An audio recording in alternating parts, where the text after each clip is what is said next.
multitude d'autres produits, dont de l'huile ou des produits cosmétiques. Le résidu final est ensuite transformé en terreau. Que ce soit pour les rouges ou pour les blancs, la fermentation du jus s'effectue en cuve. Pour les blancs, la fermentation alcoolique dure environ 2 mois et est suivie par la fermentation malolactique, dont le déclenchement varie d'une année sur l'autre. Une fois déclenchée, cette deuxième fermentation dure environ 15 jours. Cette phase est presque toujours terminée pour Pâques, période où débute la mise en bouteille. Pour les rouges, comme le raisin entier fermente en cuve, la fermentation de la peau libère la couleur qui donnera la robe finale du vin et ses tanins. Cette fermentation alcoolique s'effectue en cuve et dure 15 à 20 jours, période après laquelle le jus est soutiré.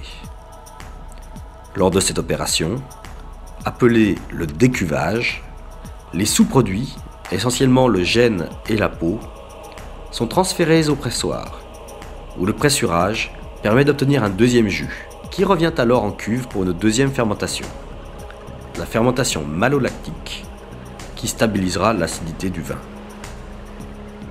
La température des cuves est maîtrisée grâce à un système de refroidissement par eau et est suivie avec attention par les responsables du chai, qui contrôlent journalièrement la densité du jus. Cela permet de surveiller le degré d'avancement de la fermentation et de déclencher le processus de décuvage au meilleur moment. On mesure la densité du jus avec un mustimètre, instrument qui s'enfonce plus ou moins dans l'éprouvette en fonction de l'avancement de la fermentation.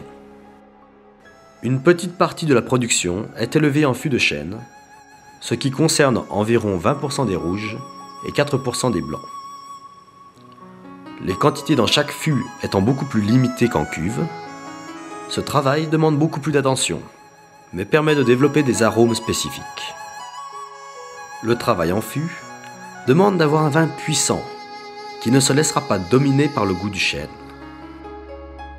Il permet d'obtenir davantage de tanins, ce qui facilite le vieillissement.